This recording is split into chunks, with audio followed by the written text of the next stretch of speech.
In this video, we'll be going over integrals that result in inverse trig functions. Okay, so here are the formulas that we need to be familiar with. So we have three different integrals that result in the inverse sine function, the inverse tangent function, and the inverse secant function. Now you might be thinking, well, why are there only three here when there are six trig functions? Well, if you recall back to when we were taking the derivatives of all of the inverse trig functions, each of the cofunctions, so sine and cosine are cofunctions, tangent and cotangent are cofunctions, secant and cosecant are cofunctions. So each pair of cofunctions have the same derivative. The only difference is that some of them are positive and some of them are negative. So these are all the positive these are all the positive derivatives that we end up with, and so we don't need to know what the negative ones are, because if we have a negative inside the integrand, we can just factor out the negative one and get back to one of these three. So where do each of these come from? Let's just talk about sine inverse. Actually, why don't I write arc sine here of x. Well, that is, if I take the derivative of arc sine of x, I get 1 over the square root of 1 minus x squared. So that's what we have right here. The other two follow from this idea. And here are kind of the derivation of where these formulas are coming from. So the easiest way to work with these is just like most other things. Let's look through a handful of examples. Okay, so let's take the integral of dx over the square root of 1 minus 4x squared. So what you want to do in order to tackle this guy is you want to look back at our formulas and see, is there a formula that looks pretty close to what our integrand is? And this one looks a lot like arc sine. So I'll write the arc sine formula over to the right here. That's a good habit to get into as you're trying to remember these things. So what we want to do is we want to match the given integrand to what we have here in the formula for arc sine. So what I'm going to do is I'm going to treat the 1 as a squared. Okay, and then I'm going to treat the 4x squared as u squared. Okay, so what that means is a is equal to 1, u is equal to 2x here. Okay, so once we get to the u equals 2x, we're going to take the derivative of both of those. Du is equal to 2 dx. So we're going to do a u substitution here. So this integral, I'm going to write this. Oh, before I write this integral, I just have a dx here, so I want to divide both of these by 2. So du over 2 is equal to dx. So the key pieces that we're going to use are this u equals 2x, and then du over 2 is equal to dx. So substituting everything in, that dx in the numerator will become a du, and I'll have a 2 in the denominator. That takes care of this. And then I'm going to have square root of 1 minus 2x squared is equal to u squared, or 2x squared is equal to 4x squared, which is u squared like this. And then I'll factor out the 2, so I'll have a 1/2 du over the square root of 1 minus u squared. So now that we've done all of this work, this looks a lot like we have the given form for arc sine. So what this is going to equal is going to be 1/2 times arc sine of u here is 2x, the a value is 1, plus c. And we could just write 2x instead of 2x over 1, but either way, that'll do it for us. So a couple things. We want to take the given integral, which is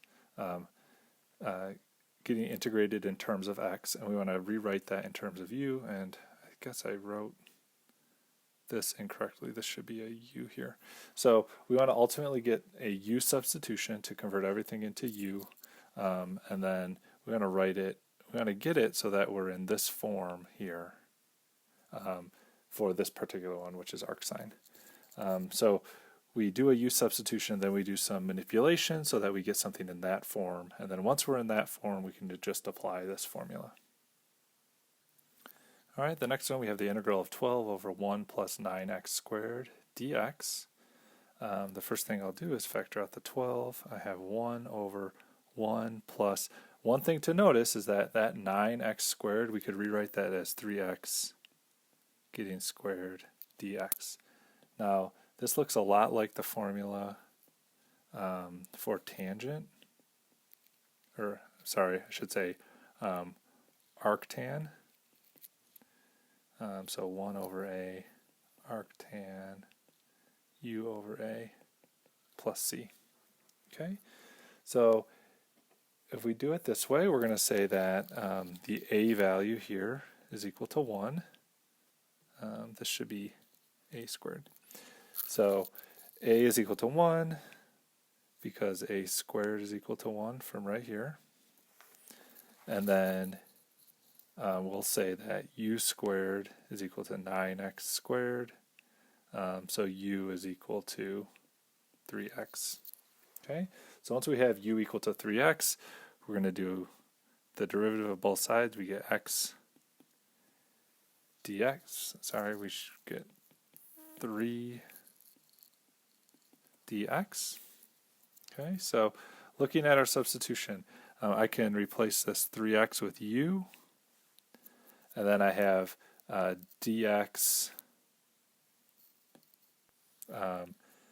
this dx, well, if I divide both sides by 3 here, I get dx is equal to du over 3, and then we'll be able to substitute in for that dx. So we're going to have 12 times the integral of, well, that dx is going to become du over 3, and then in the denominator we'll have 1 plus u squared, and I can factor out that 3 in the denominator, so I get 12 over 3, which is 4 du over 1 plus u squared.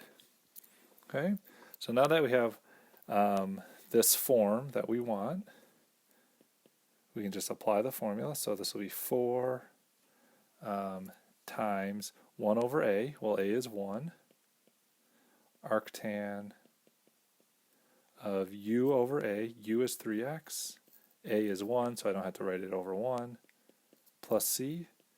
So simplifying this, this will be 4 arctan of 3x plus c.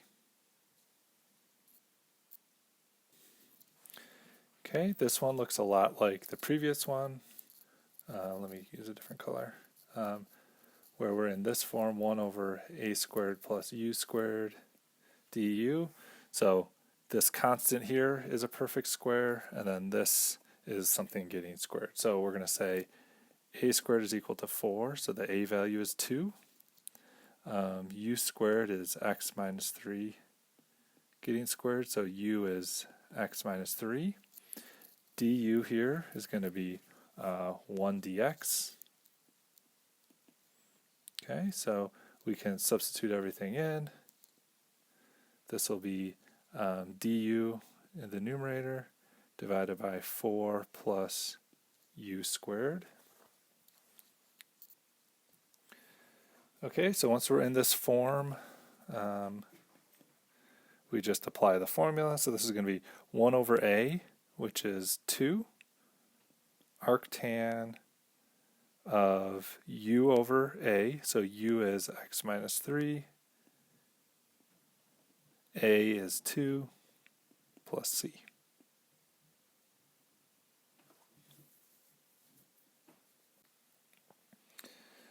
Alright, on this next example, when we have an x out here in the denominator, that tips us off that we have something that is in this form, which is the arc secant formula. So arc secant of u over a plus c, like this. Okay, so we need to get this into this form over here on the right.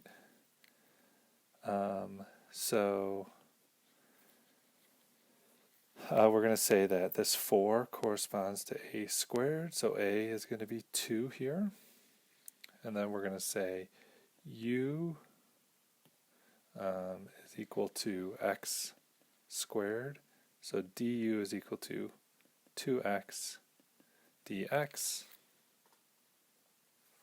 And then solving for dx, we'll have dx is equal to, now we're going to divide by 2x on both sides here, because we have the x up here is in the denominator.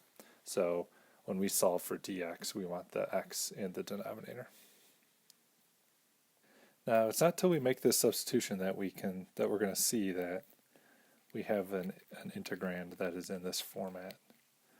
So I'm going to have 1 over, so dx is getting replaced by du over 2x, and then we have x to the 4th. Well, u is x squared, so this will be u squared minus 2 squared. So I can write that as 2 squared or just 4, recognizing that 2 squared is equal to 4. And so what we have here, oh, I forgot, we need to write the original, this x that we had right here, I need to write, it's still down there in the denominator. So this whole expression right here, 2 times x is 2x squared. Well, 2x squared, we know that x squared is equal to u, so this can be rewritten as 2u down here in the denominator. Okay, so we'll say 1 over 2u square root of u squared minus 4 times du. And I can bring this 2 out and write it like this. So 1/2 the integral of 1 over u times the square root of u squared minus 4. Okay, all of that work, and we're finally in the form that we need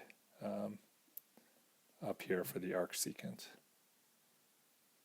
Okay, so what we'll say is that we have 1/2 times 1 over a, well a is 2, so 1/2 arc secant of the absolute value of u, which is x squared.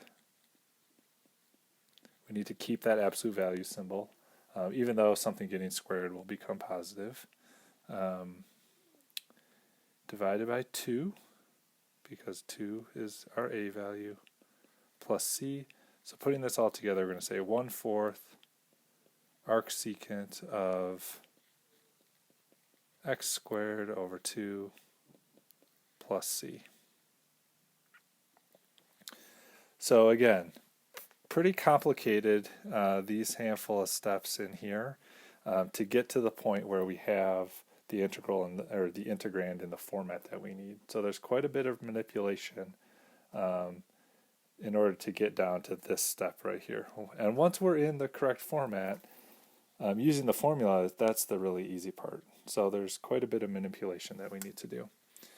Now we're going to look at 2 more examples, and these last 2 examples are a little bit more difficult. So if you need to watch them a couple times for this to sink in, that is a-okay. This stuff is a little bit challenging the first time you see it. Okay, so we have the integral of sine of x over 7 plus cosine squared of x dx.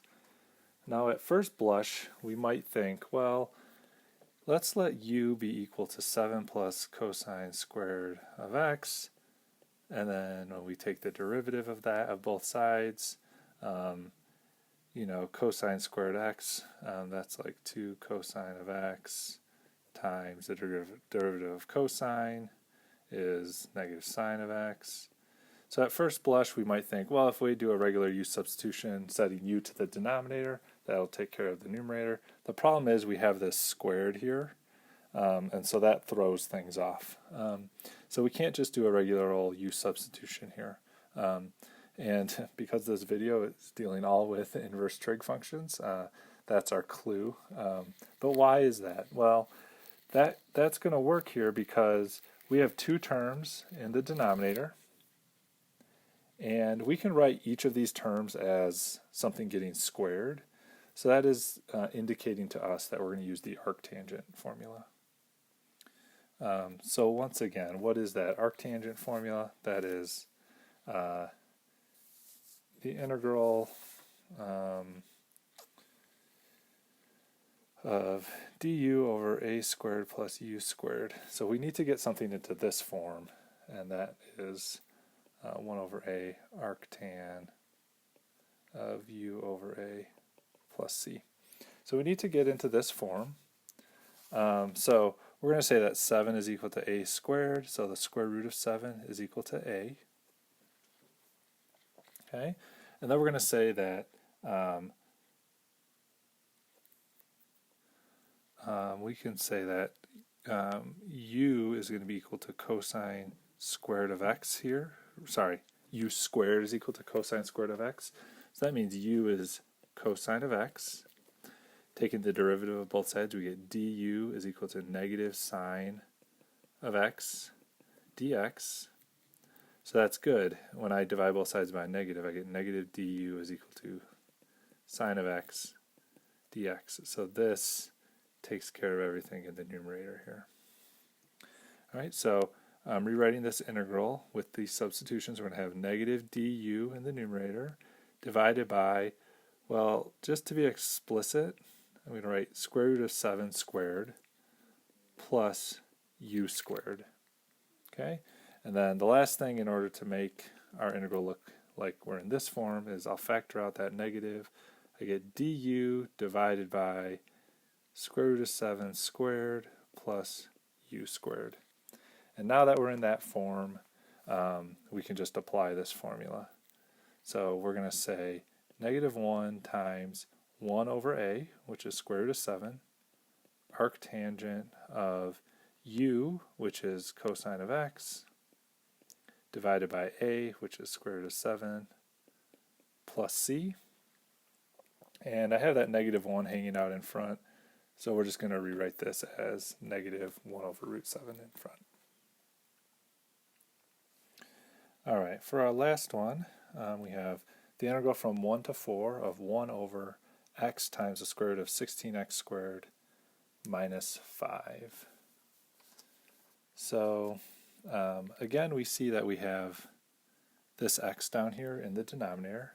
That's an indication that that is going to be using the arc secant formula, so which is du over u square root of u squared minus a squared, and that's equal to 1 over a arc secant of the absolute value of u over a plus c. Okay, so we need to make sure that our integrand is in, or we need to get it into this form, and then we can apply the formula. Okay, so the easy thing to see first is that a squared is equal to 5, so a is equal to square root of 5. And then we're going to set 16x squared equal to u squared. So 4x is equal to u. Taking the derivative of both sides, we'll have 4 is equal to du here. I don't like writing it this way, so let me just write it like this. And the reason I don't like doing that is because it's easy to forget to write the dx in there. So dx is going to be equal to du over 4. Okay, so let's do some substituting here. Well, we'll need to change the limits of integration, but let's not worry about that just yet. So dx is going to get replaced by du over 4, okay, and then square root of, well, this is going to be u squared minus, again, I'll just be explicit, square root of 5 squared. Now the problem is we still have this x, or we have 4x in the denominator. Now we need, based on what our formula is, we need to have u here in place of that x. So what we're going to do is we're going to take this equation, u is equal to 4x, and I need to replace the x in the integrand.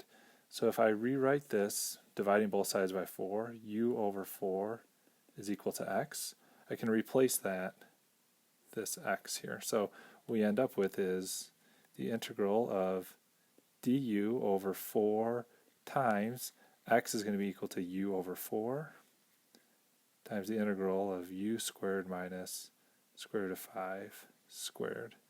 Okay, and what we can see is that this 4 and this 4 will cancel, and we're just left with u down there. So that's really great.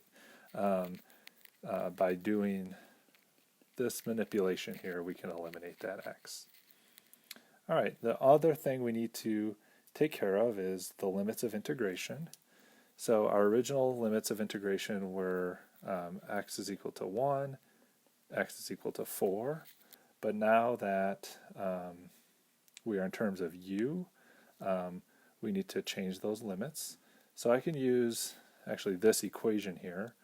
If I input x equals 1, I get a new u value, or I guess it's not a new value, so I get a u value of 4 here. And then when I input x equals 4 in this equation, I get a u value of 16. So my new limits of integration are from 4 to 16. Okay, so applying the formula, I'm going to have 1 over the square root of 5 arc secant of absolute value of u. U is 4x, so absolute value of 4x divided by a, which is square root of 5. Then we're going to evaluate that from 4 to 16. Okay, so I can do this